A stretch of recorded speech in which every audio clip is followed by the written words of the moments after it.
Hey guys, before the video starts, I just want to thank all of you who suggested this one. It stuck out to me the most, so I'm doing it. Obviously, though, this countdown will be very opinionated because not everyone did things the same whenever they first started the game, but I think within the list, each of you will find something on here that you once did as a new player.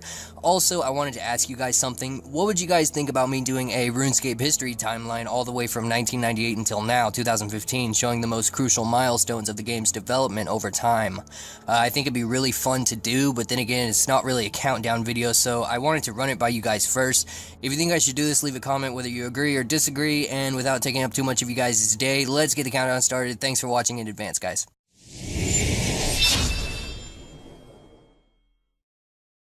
Number 10. I really did not do this as a noob, and I really have no idea why people would do this, but buying GF. If anyone in the comment section can tell me why you would do something like this in RuneScape, I would really appreciate it, because I don't fucking understand it. Like, do you get items out of it? Obviously, if you're a girl, you would get money, but seriously, why did everybody want to buy a girlfriend in RuneScape? I don't see it happening much anymore, but back in 2005 and 2006 or below, you literally could not walk around Lumbridge, especially if you were a girl, without being asked, will you be my GF or BF or whatever? Did girls do this too? Like, did any girls, be buying BF? I don't remember any girl doing that. Huh. I'm depressed. and then you'd always see those freaking noobs back in the day behind Lumbridge Castle trying to have cyber sexy time. Wow. Number 9, asking where Lumbridge was whenever you got lost for the first time, or Varrock or Falador or whatever. So many people would ask where something was when it was literally like maybe 30 to 50 ground tiles away from you. If Zia, the new continent planning to be released this summer for OSRS, comes out, I can see this coming back, asking where places are because you're lost when they're like right next to you. That'd be pretty fun to re-experience again, just exploring somewhere you're not familiar with at all in this game. I remember pissing off a lot of high-level players because after I'd asked them where to go, or where so-and-so place is, they tried to give me a good description of where it was I was trying to get to, but after their long speech about how to get unlost, I would then just ask them, can you take me there? And then they'd log out, and then it was back to square one. Number 8. Claiming your main account was level 254, or something impossible like that. I actually did this once. I was like 12 or 13 and I got in a fight with this guy over something and I had no idea what I was talking about, and I don't even remember what the fight was about itself, but we were in Falador and he said that his main was a member and it had full Varrock's Barrow's armor, and so I said my main was like level 120 and I had full dragon, and he said, okay, let's fight then, and I was like, bring it, and he fucking brought it. He brought his main to Fally with full Varrock's armor, and I logged out. Number 7, so this is kind of ties into number 8, but being challenged to the wilderness to fight and then completely backing out by using an excuse that you had to G2G or something like that. I think everybody did this at one point or another, and it was the most pride-diminishing thing ever. I mean, because you really worked so hard for that steel scimitar, and you don't want to lose it because of some noob, right? So what can you do? You follow them right until the wilderness, and once again, log out. And make sure whatever world you hop to, your private chat is off so they can never find you again, and you secretly win, kind of win. Number 6, asking about Zezma. He was a god. So many people claim to have hated him, yet they probably were the ones who spammed his private chat whenever it came on and he never responded to them. Zezma was the lord and savior of RuneScape, and so many people, including myself, worshipped him as a child.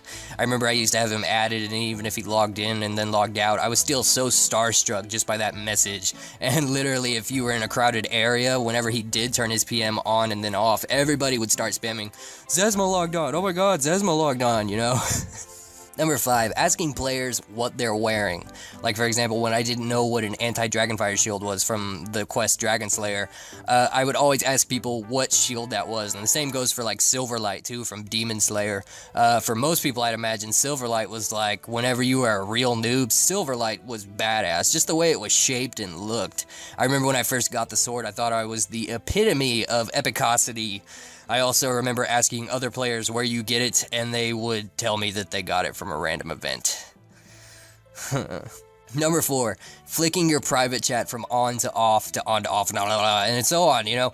You guys, if you actually played from 2006 and below, This was the way that the chat system was set up. You could click it and it would be set to friends, and if you clicked it again, it would be set to off mode, and if you clicked it again, it would go back to on mode.